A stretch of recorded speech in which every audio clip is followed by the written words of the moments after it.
আকাশ, কোথায় তুমি? তোকে না থাপড়া একদম সোজা মানে ফেলবো, বুঝছিস? তোরা মানা করছিস যে আমার নাম ধরে ডাকবি না, আমি তোর বড়। এত বড় বড় কর কেন? নাম ধরে ডাকলে কি তোমার ইজ্জত নষ্ট হয়ে যাবে? আর আমি তোমার নাম ধরে ডাকবো না, কি বলে ডাক? ও গো, হ্যাঁ গো, এইসব বলে রাখবো? পাকামি করবি না, তুই আমাকে ভাইয়া বলে ডাকবি। পারবো না, তুমি আমার আপন ভাই না, ফুফাতো ভাই। আমি তোকে ভাইয়া বলে ডাকতে পারবো। তুই আমার ভাইয়া বলে ডাকতে ইচ্ছা না করলে ডাকবি না, কিন্তু তোর মুখ থেকে আমি আকাশ নামটা শুনতে চাই না।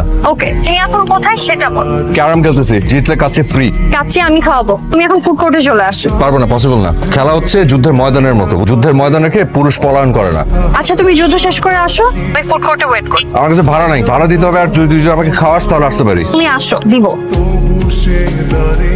কেউ যখন খায় তার দিকে এরকম করে এক দৃষ্টিতে তাকায় থাকতে হয় না, চোখ লেগে যায়, পেট খারাপ হয়। আর তোর চেহারার মধ্যে এমনিতে একটা ডাইনি ফ্লেভার আছে। জানো গেছিস বল? তোমাকে আসতে বলছে দুইটা কারণ। আজকে আমার ছোটবেলার বার্থডে হিসেবে একটা শাড়ি দিতে চাই, কিন্তু আমি একা চুজ করতে পারি না। তুমি এখন গিয়ে আমাকে একটা শাড়ি পছন্দ করবে। আমি নিজে চীনে একটা লুঙ্গি কিনতে পারি না, আর তুই আসিস আমাকে দিয়ে শাড়ি কেনা দে। তাহলে শাড়ি পাবো, বই কিনতে। দ্বিতীয় কারণটা হচ্ছে আমাকে দেখতে খুব ইচ্ছে হচ্ছিল। বাবা, আসসালামু আলাইকুম। ওয়ালাইকুম আসসালাম। কেমন আছেন আপনি? ভালো আছি। তোর মার কি অবস্থা, কেমন আছে? মা আছে, ভালো আছে। আসমান ভাই, দাদি তোমাকে ডাকছে। কি বললি? আসমান ভাই। আর তুই কাটবি, চুল কাটবি?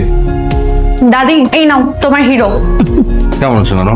ভালো, তবে তোকে দেখার পর থেকে অনেক ভালো। আচ্ছা দাদি, তুমি তোমার এই হিরোকে এত ভালোবাসো কেন? জেলাস? ভালোবাসবো না? তুই আমাকে দেখা, লাখে এরকম একটা ছেলে পাবি নাকি? হ্যাঁ,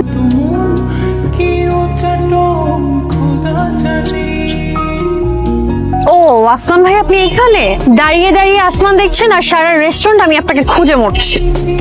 কি হচ্ছে তোমার? খালার জন্মদিনে খালাটাকে দেখে বারবার মায়ের কথা মনে পড়ছে। এখন থেকে মার জন্মদিনও পালন করবো ভাবছি। আমার মা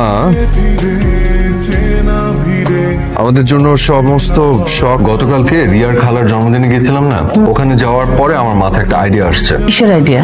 আমি ঠিক করেছি যে এখন থেকে প্রতি বছর তোমার জন্মদিন আমরা পালন করবো। আমি বড় ভাইয়া বড় আপার সাথে কথা বলেছি, তারাও রাজি। কবে কাজ না থাকে, আর যেতে হলে তোমাকে 19 ঘরের নামটা বলে তারপরে এখান থেকে তুমি যাওয়া। আমার 19 ঘরের নামটা মুখস্থ না, আমি বলতে পারবো না। আমাকে 19 ঘরের নামটা বলতে বলবি না, আমার মুখস্থ নেই, আমি বলতে পারবো না। তোমার জন্মসাল কত? সত্যি আমি জানি না বাবা। নানা নানি সেই যুগের মানুষ, ওনারা আমার জন্ম তারিখ লিখে রাখে নাই। মামারটা তো লিখে রেখেছে। ওটা আমি লিখে রেখেছিলাম। হায় রে। তাহলে তুমি তোমার মায়ের জন্মদিন পেলে কিভাবে? সব ফ্যামিলি মেম্বারদেরকে ডাকলাম,